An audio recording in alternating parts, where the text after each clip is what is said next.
Lección de la epístola del apóstol San Pablo a los Filipenses. Hermanos, gozaos siempre en el Señor. Otra vez os digo, gozaos. Vuestra modestia sea patente a todos los hombres. El Señor está cerca. No andéis solícitos de cosa alguna, mas con insistente oración y ruegos, con hacimiento de gracias, haced conocer a Dios vuestras peticiones. Y la paz de Dios, que sobrepuja a todo pensamiento, guarde vuestros corazones y vuestras inteligencias en nuestro Señor Jesucristo. Deo gracias. Continuación del Santo Evangelio según San Juan. Gloria tibi Domine. En aquel tiempo enviaron los judíos, sacerdotes y levitas de Jerusalén a preguntar a Juan: ¿Tú quién eres? Y confesó y no negó y confesó que yo no soy el Cristo.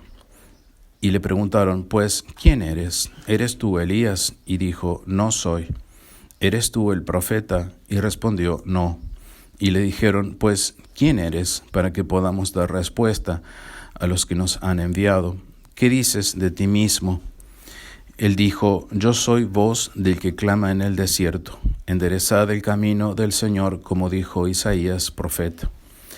Y los que habían sido enviados eran de los fariseos, y le preguntaron y le dijeron, pues, ¿por qué bautizas si tú no eres el Cristo, ni Elías, ni profeta? Juan le respondió y dijo, yo bautizo en agua, mas en medio de vosotros está aquel a quien vosotros no conocéis. Este es el que ha de venir en pos de mí, el cual es antes que yo, y el cual yo no soy digno de desatar la correa de su zapato. Esto aconteció en Betania, de la otra parte del Jordán, en donde estaba Juan bautizando. Laus tibi Christi. Pueden tomar asiento. En nombre del Padre, del Hijo y del Espíritu Santo. Amén. Este es el tercer domingo de Adviento.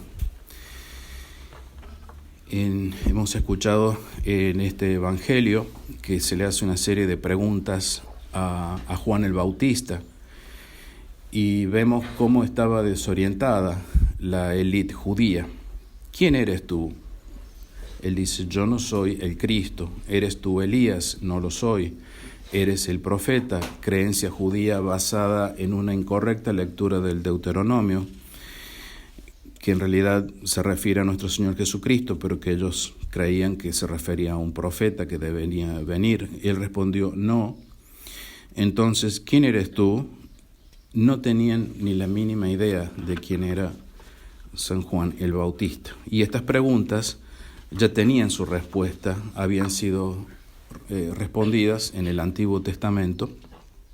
En Malaquías 3:1 sabían ellos muy bien que he aquí que envío a mi ángel que preparará el camino delante de ti. Entonces San Juan el Bautista es ese ángel que prepara el camino para la venida primera de nuestro Señor Jesucristo, su nacimiento en Belén.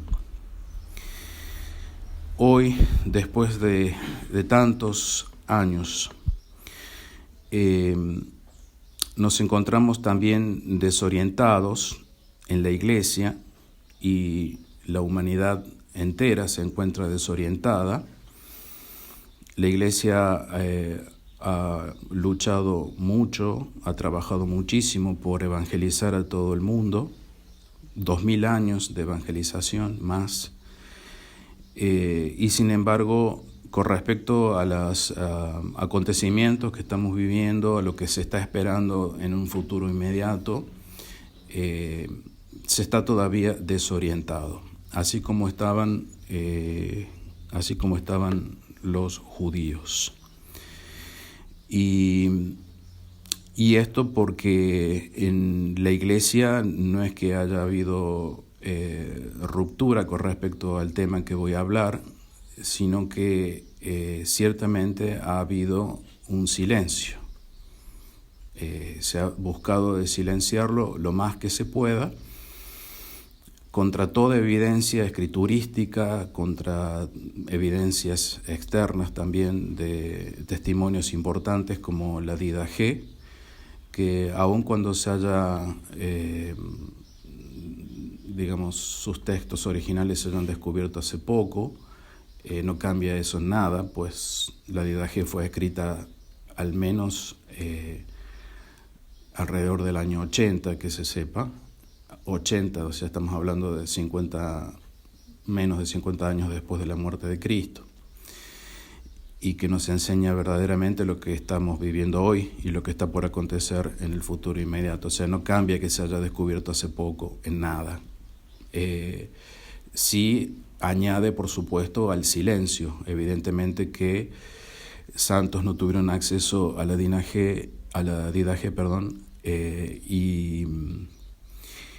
y bueno, se perdieron esa información valiosísima que hoy, gracias a todo el tiempo que ha pasado y a la tecnología también que tenemos, podemos tener acceso a la información. Bien, entonces no hay ruptura en la iglesia, no puede haber ruptura, si no estamos hablando de dos iglesias distintas. El tema del milenarismo es un tema abierto.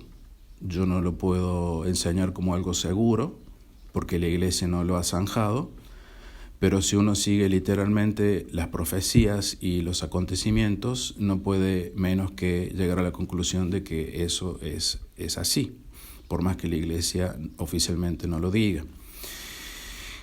Es un tema abierto, ¿y por qué está abierto? Creo yo, porque ha sido siempre atacado. Desde el siglo IV, siglo V de la Iglesia, se lo ha atacado con silencio, se ha tratado de sepultarlo para que no salga a flote. Y el intento de lo que voy a decir ahora es tratar de no demostrar, no quiero demostrar a nadie, sino que cada uno tome su partido, pero sí exponer claramente, siendo lo más parcial posible, siendo parcial, no me interesa ser que resalte mi posición ni nada, pero los textos, sobre todo el texto de San Pablo, que hoy nos presenta la lección de esta Santa Misa, que con ocasión de esta lección es que hago este trabajo hoy, que lo estoy predicando ahora, y no quiero ser muy largo. La Iglesia nos presenta entonces la epístola del apóstol San Pablo a los Filipenses, y da muchísima luz a lo que estamos viviendo hoy. Entonces, primero un poquito de historia con respecto a esta epístola a los Filipenses. La cristiandad de Filipos, que es Macedonia, que es Europa, allí esa cristiandad era lo que se llama las primicias de la predicación de San Pablo en Europa, y esta comunidad de Filipos había enviado una pequeña subvención para aliviar las penas de San Pablo, porque San Pablo estaba prisionero en Roma. Entonces le mandan un poco de dinero. Conmovido por el gran cariño de sus hijos en Cristo, San Pablo, desde sus cadenas por el Evangelio, como él dice, que estaba en cadenas por el Evangelio, les mandó una carta de agradecimiento, un testimonio de ternura a sus fieles. Allí en Roma, desde su prisión, escribió en el año 63. Es importante acá tener las fechas. Año 63, es decir, 30 años después de la crucifixión de nuestro Señor. 30 años después de la crucifixión de nuestro Señor, la Iglesia enseñaba esto. 2 puntos. Pablo y Timoteo, siervo de Cristo Jesús, a todos los santos en Cristo Jesús que están en Filipos, con los obispos y diáconos, gracia a vosotros y paz de parte de Dios nuestro Padre y del Señor Jesucristo. Doy gracias a Dios cada vez que me acuerdo de vosotros y ruego siempre con gozo por todos vosotros en todas mis oraciones, a causa de vuestra participación en el Evangelio desde el primer día hasta ahora. y tengo la firme confianza de que aquel que en vosotros comenzó la buena obra, la perfeccionará hasta el día de Cristo Jesús. Hasta el día de Cristo Jesús. Filipenses 1:1-6. Y ese día es el día de la parusía, que ellos esperaban que viniera nuestro Señor Jesucristo pronto. La segunda venida. Apenas habían pasado 30 años, como les digo, y obviamente querían que viniera cuanto antes. Entonces les habla del día de Cristo Jesús, es el día que Él va a venir, que vendría si hablamos posicionándonos en ese tiempo. Ya en el año 63 entonces San Pablo dejó bien en claro la parusía y su implicancia, porque tiene una implicancia muy importante y para poder entender toda la vida nuestra como católicos. El reino de nuestro Señor Jesucristo, la consumación de su reino, viene para consumar su reino, para establecer su reino en la tierra. Y eso lo enseñaba San Pablo a sus fieles. Entonces, a la pregunta, ¿cuándo la iglesia enseñaba esto, el milenarismo? Y bueno, ahí está, en el año 63 San Pablo lo enseñaba. Continúa expresando su amor por los filipenses. Y es justo que yo piense así de todos vosotros, por cuanto os llevo en el corazón, pues tanto en mis prisiones como en la defensa y confirmación del Evangelio, todos vosotros sois partícipes de mi gracia, porque testigo me es Dios de mi anhelo por todos vosotros en las entrañas de Cristo Jesús. Lo que pido en mi oración es que vuestro amor abunde más y más en conocimiento y en todo discernimiento, que se entienda bien. Discernir es entender bien. Separar, dividir para entender bien. Separar lo que es alegórico de lo que es literal para entender bien el mensaje de Dios. Para que sepáis apreciar lo mejor. Y lo mejor es lo que quiere Dios. Y seáis puros e irreprensibles hasta el día de Cristo. Hasta el día de Cristo. De nuevo. Lo dijo en el versículo 6, lo dice en el versículo 10. 4 versículos después. Llenos de frutos de justicia por medio de Jesucristo para gloria y alabanza de Dios. Filipenses 1, 7, 11. Entonces, por segunda vez, les habla San Pablo a los de Filipos del día de Cristo, del día de la parusía. Sí, no queda duda de que toda la carta de los Filipos habla de la parusía y de que se preparen para el reino de la parusía, porque les dice que seáis puros e irreprensibles en ese día. Yo quiero que vosotros seáis puros e irreprensibles. Eso es lo que yo quiero también como sacerdote de todos ustedes y de todos los que me estén escuchando, más aún si son sacerdotes los que me escuchan, que sean puros e irreprensibles hasta en el día de Cristo. Entonces vemos cómo importaba esa doctrina en el año 63. La enseñaba San Pablo y se la enseñaba a los de Filipos. También se la enseñaba a otras comunidades, pero no entro hoy en esos temas. Y continúa en la carta de los Filipenses, ya salteando unos capítulos. Saltamos al capítulo 3. La ciudadanía nuestra es en los cielos, dice San Pablo, de donde también como Salvador estamos aguardando al Señor Jesucristo. De nuevo, clarísimo. Estamos aguardando que venga desde los cielos a nuestro Señor Jesucristo. Estamos aguardando que venga desde el cielo a la parusía. Año 63, la parusía ya es la tercera vez que la nombra. El Señor se había marchado a la tierra, esa acotación mía, en la ascensión, pero prometió que volvería para dar plenitud a su reino. Va a volver como rey, y si vuelve como rey, no vuelve a un fracaso, vuelve a una victoria. Bien, y continúa este versículo de capítulo 3 de Filipenses, el cual vendrá a transformar el cuerpo de la humillación nuestra conforme al cuerpo de la gloria suya. en virtud del poder de aquel que es capaz para someterle a él mismo todas las cosas. Filipenses 3, 20, 21, los dos versículos que acabo de leer. La plenitud de nuestro destino eterno no se realiza solo con el premio que el alma recibe en la hora de la muerte, que es normalmente lo que se habla en el catolicismo. Se murió tal y bien, que Dios lo tenga en la gloria, que se haya salvado, y si ha salvado y si tiene que purgar, bueno, que vaya a purgar, que sea corto su estadía en el purgatorio, que no se haya condenado, Dios mío. Ese es el premio que recibe el alma, pero no es el premio que recibe el cuerpo, todavía. O sea, el premio que recibe el cuerpo sí es consecuencia del premio que recibe el alma, pero el cuerpo no lo recibe en ese momento de la muerte. El cuerpo está todavía allí enterrado en la tierra. Bien, entonces el premio eterno no solo se realiza con el premio del alma, sino con el premio del alma y del cuerpo. Allí va a estar el premio completo, digamos, pleno.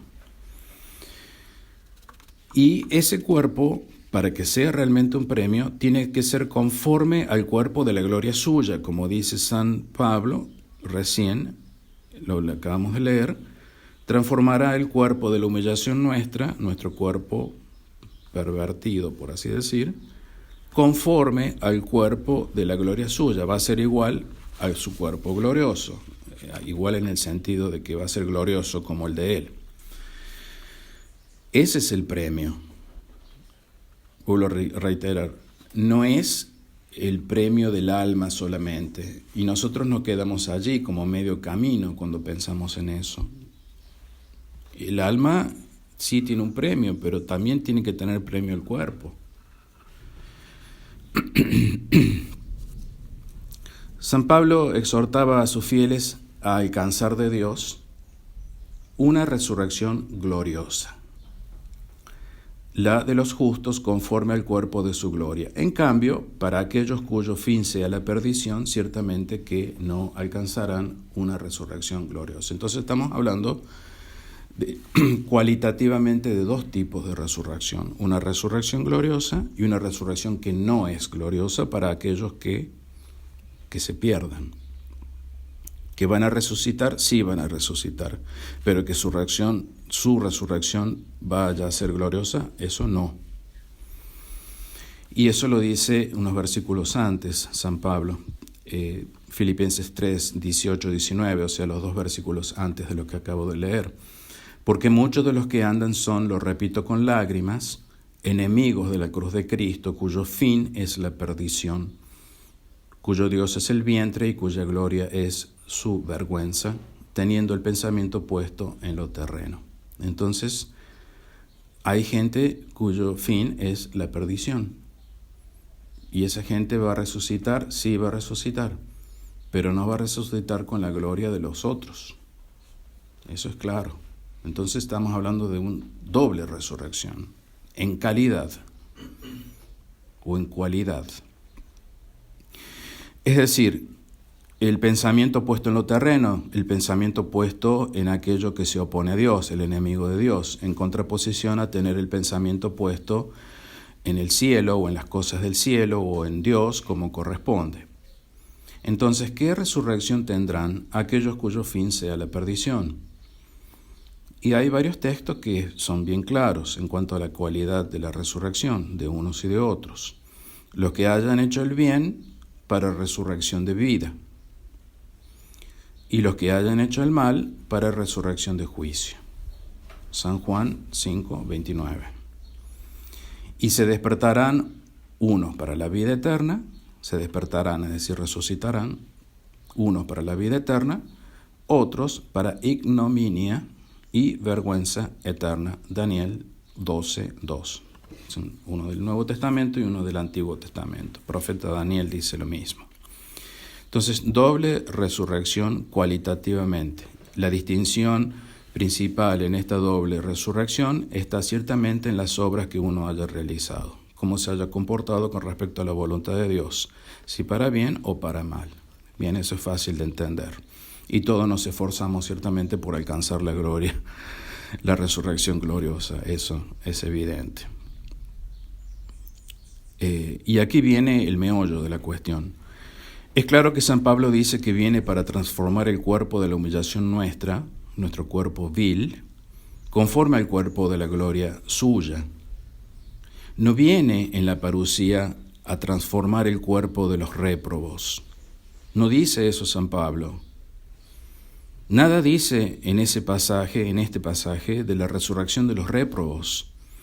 Parece implicar entonces que la resurrección de los réprobos no será en el momento mismo de la resurrección de los justos. Y tiene mucho sentido común. Tiene muchísimo sentido común. Si yo voy a recibir un premio, no quedaría bien que esté al lado también o que se castigue al que no lo vaya a recibir. Digamos, eso se dejaría para otro momento porque sería muy desagradable, ¿no? Recibir un premio y un castigo al otro. Sería muy desagradable para el que recibe el premio. Entonces, la resurrección de los réprobos no está testificada aquí en este texto, en la Sagrada Escritura de los Filipenses.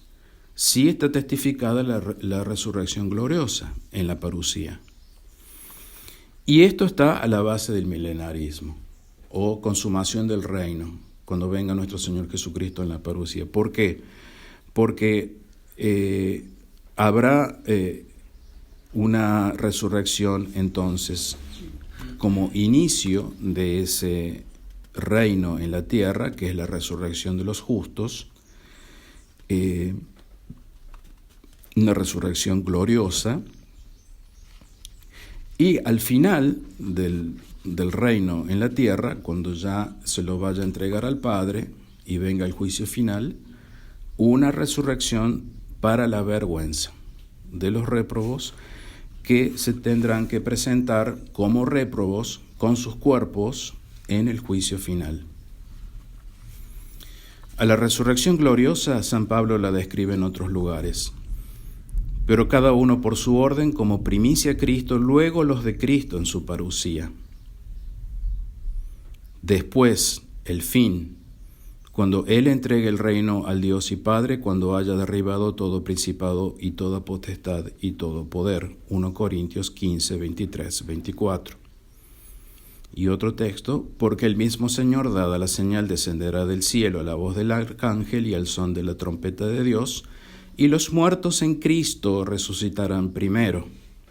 Después nosotros, los vivientes que quedemos, seremos arrebatados juntamente con el Señor en nubes hacia el aire al encuentro del Señor, y así estaremos siempre con el Señor. 1 Tesalonicenses 4, 16, 17. Entonces, con toda honestidad, al que quiera poner alguna objeción a esto, no parece que la resurrección de los réprobos vaya a ser también en la parusía, juntamente con la resurrección gloriosa. No lo dicen los textos. Por lo tanto, y contestando a otra pregunta que se ha hecho, no estarán presentes en el reino en la tierra, porque no han resucitado, van a resucitar recién al final del reino de la tierra. Entonces, toda esta doctrina enseñaba San Pablo en el año 63, repito. Es muy importante lo de la fecha, porque es fundamental. ¿Desde cuándo? Desde siempre ha enseñado la Iglesia esto. 30 años antes, esto lo enseñaba San Pablo, 30 años antes de que fuera escrito el Apocalipsis. El Apocalipsis lo escribió San Juan en el 95. Dejando de lado por el momento la carta a los Filipenses, vamos a pasar a la Didaché, o Doctrina de los 12 Apóstoles, que es un documento precioso que data de entre los años 70 u 80, aunque algunos lo extienden hasta el año 120. Su autor desconocido parece haber sido un judío, amigo del primer obispo mártir de Jerusalén, Santiago el Menor, primo del Señor. Santiago el menor, el primo de nuestro Señor Jesucristo, le enseñó estas cosas a ese judío y escribió su catecismo. Eso es así, no pudo haber inventado este hombre estas cosas. Es una especie de catecismo, es el primer libro cristiano que nos ha quedado, una perla preciosa, un anillo inmediato con la tradición apostólica. Que se haya descubierto hace poco, nada cambia. Tengo ante mis ojos una traducción del texto griego al español realizada por el padre Castellani, que se encuentra en su obra conjunta con el padre Alcañiz, la Iglesia Patrística y la Parucía. La posición de la Didache respecto al milenarismo se ostenta en sus palabras finales. Dice así la Didache: vigilad, no sabéis la hora en que retornará el Señor y entonces aparecerán las señales de la verdad. Las señales de la parucía según la Didache: la apertura del cielo, primer señal; la voz del clarín, segunda señal; y la tercera señal, la resurrección de muertos. Y aquí hay que entrar un poco en la gramática. Nota aquí el padre Castellani que el texto original griego no dice resurrección de los muertos, como traducen mal Ruiz Bueno y Segalá, sino resurrección de muertos. Va a haber una resurrección de muertos. Si yo digo va a haber la resurrección de los muertos, quiere decir que van a resucitar todos los muertos. Pero si digo va a haber una resurrección de muertos, no estoy implicando todos, sino una resurrección de muertos. Y en el texto original no hay artículo. No dice resurrección de los muertos, sino resurrección de muertos. Y esto es dado como una señal.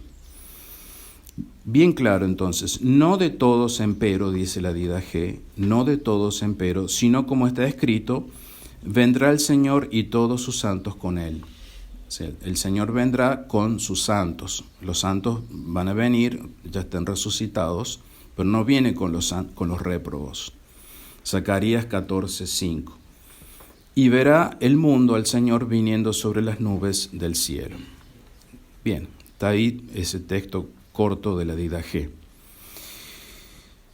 Por tanto, según este pequeño catecismo apostólico, que se llama Didache, 3 cosas aparecerán antes de la segunda venida que ya dije: la señal del cielo abierto, la señal de la trompeta del ángel y la señal de una resurrección de muertos, aunque no implica que sean todos. La tercera señal será una resurrección de muertos, y qué mejor que esta resurrección de muertos sea la de los premiados. Entonces, 2 veces hace notar este texto que la resurrección no será de todos. Una, la primera, en la supresión del artículo, resurrección de muertos, y otra, expresamente cuando dice lo que ya dije, no de todos empero, sino como está escrito, vendrá el Señor y todos sus santos con él. Va a venir con los santos nada más. De donde se colige también que el hagiógrafo, es decir, Zacarías, que escribió ese texto que acabo de leer, cree en la resurrección de todos los justos de los últimos tiempos, en los últimos tiempos. Ahora, según los alegoristas, esa es la interpretación literal que acabamos de dar. Según los que van por el lado de la alegoría, que son la gran mayoría y la mayoría de los siglos en la Iglesia, la resurrección al retornar Cristo será de todos los muertos, buenos y malos, simultáneamente. Es decir, Cristo llega en su parucía, ¡pum!, resurrección de todos los muertos, juicio final y se acabó. Los milenaristas sostienen que conforme a la letra del Apocalipsis será de los justos primeros, bien, todos los justos o una parte, eso habría que discutirlo, a mí me parece que son todos los justos, pero bueno, los justos primeros y los réprobos al final del tiempo que Cristo va a reinar en la tierra. Así que en la Didache se afirma el punto que hemos llamado capital, dice el padre Castellani, o más aún esencial del milenarismo: 2 resurrecciones. Y el catecismo lo dijo contemporáneamente al Apocalipsis y San Pablo. Y los restantes de los muertos no tornaron a vivir hasta que se cumplieron los 1000 años, dice el Apocalipsis. Y ahora retomamos la carta a los Filipenses, la última parte, que es el texto que aparece en la lección de hoy. Por tanto, hermanos míos, amados y muy deseados, gozo mío y corona mía, manteneos así en el Señor, amados. Alegraos en el Señor siempre, de donde este domingo toma el nombre de Gaudete. Alegraos en el Señor siempre. ¿Y por qué nos tenemos que alegrar? Otra vez lo dice, alegraos. Sea de todos conocida vuestra sencillez. El Señor está cerca. Nos tenemos que alegrar porque el Señor está cerca. Viene a darnos un premio, el de la resurrección gloriosa. A los hebreos les dijo San Pablo, porque todavía un brevísimo tiempo y el que ha de venir vendrá y no tardará. Hebreos 10:37, que es una cita tomada de Habacuc 2:3. Y Santiago dice, también vosotros tened paciencia, confirmad vuestros corazones, porque la parucía del Señor está cerca. La impresión de que Jesús volvería en cualquier momento es lo que hacía la fuerza de la iglesia primitiva. La fuerza de la iglesia primitiva era ese deseo de ver a Jesús cuanto antes, deseo que hoy no tenemos, lamentablemente, y hay que ser realistas. Los discípulos vivían con los ojos puestos en el cielo, velando para no ser sorprendidos por la llegada del Señor, regulando su conducta ante el temor de su juicio, y de esa intensidad de su esperanza vino su heroísmo en la santidad, su generosidad en el sacrificio, su celo en difundir por doquiera la vida nueva según el Evangelio. Y el Apocalipsis dice, bienaventurado el que lee y los que escuchan las palabras de esta profecía y guardan las cosas en ella escritas, pues el momento está cerca. Apocalipsis 1:3. A causa de la bienaventuranza que aquí se expresa, el Apocalipsis era en tiempos de fe viva un libro de cabecera de los cristianos como lo era el Evangelio. Hoy, como la fe no está viva, no es un libro de cabecera. El momento está cerca, esto es, el de la segunda venida de Cristo. Si este momento, cuyo advenimiento todos hemos de desear, como dice San Pablo en 2 Timoteo 4:8, estaba cerca en los albores del cristianismo, cuanto más hoy, transcurridos 20 siglos. Y mirad que vengo pronto, bienaventurado el que guarda las palabras de la profecía de este libro, dice nuestro Señor en Apocalipsis 22:7. No selles las palabras de la profecía de este libro, le dice a San Juan, pues el tiempo está cerca. Es decir, que dé a conocer las profecías de este libro, Apocalipsis 22:10. Y finaliza la carta a los Filipenses, y finalizo yo también.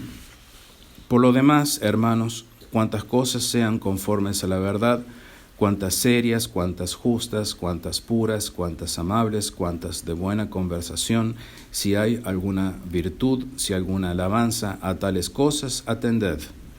Lo que habéis aprendido y aceptado y oído y visto en mí, practicadlo, y el Dios de la paz será con vosotros. Filipenses 4:1-9. En el año 63, San Pablo les hablaba de la parucía. Lo que habéis aprendido de mí, practicadlo. Les enseñó a esperar la resurrección gloriosa, la fundación sólida del reino en la tierra, antes de que San Juan escribiera su Apocalipsis. Y San Juan después escribió su Apocalipsis, con esto concluyo, y vi a las almas de los que habían sido degollados a causa del testimonio de Jesús y a causa de la palabra de Dios, los mártires, y a los que no habían adorado a la bestia, al anticristo, que está por aparecer, ni a su estatua, que va a poner una estatua para que lo adoren, ni habían aceptado la marca en sus frentes, ni en sus manos, y vivieron y reinaron con Cristo 1000 años. Es muy claro. Y esta es la primera resurrección, dice San Juan en el Apocalipsis. Bienaventurado y santo el que tiene parte en la primera resurrección, que es el premio que les hablaba San Pablo a los de Filipo. Sobre estos no tiene poder la segunda muerte, sino que serán sacerdotes de Dios y de Cristo, con el cual reinarán los 1000 años. Después de esta primera resurrección se siguen los 1000 años. Eso lo dice el Apocalipsis, libro inspirado por Dios, aceptado por la Iglesia. Y si los hombres se apartaron de esta interpretación, lo siento mucho, no es mi culpa, no es culpa mía. Pero bueno, no hay una ruptura en la Iglesia, sino que se silenció y se apartaron los hombres de esta interpretación. Final. Antes del Apocalipsis, por 2 corrientes al menos, la de San Pablo y la del obispo de Jerusalén, el apóstol Santiago el Menor, se enseñaba en la Iglesia la distinción real entre las 2 resurrecciones, es decir, distinción ya sea tanto en cualidad, gloriosa y de vergüenza, como de tiempo, primera y segunda. La gloriosa de los de Cristo, puntapié inicial del milenarista reino de Cristo en la tierra, y su desenlace, la de los anticristos, la de los réprobos, para su vergüenza, para su vergonzosa presentación en el juicio final, porque se van a tener que presentar. O sea, de un lado van a estar todos los que hayan resucitado con la resurrección gloriosa en el juicio final, y del otro lado van a estar todos los réprobos. Tiene que ser así, adelante de todo el mundo. En nombre del Padre, del Hijo y del Espíritu Santo. Amén.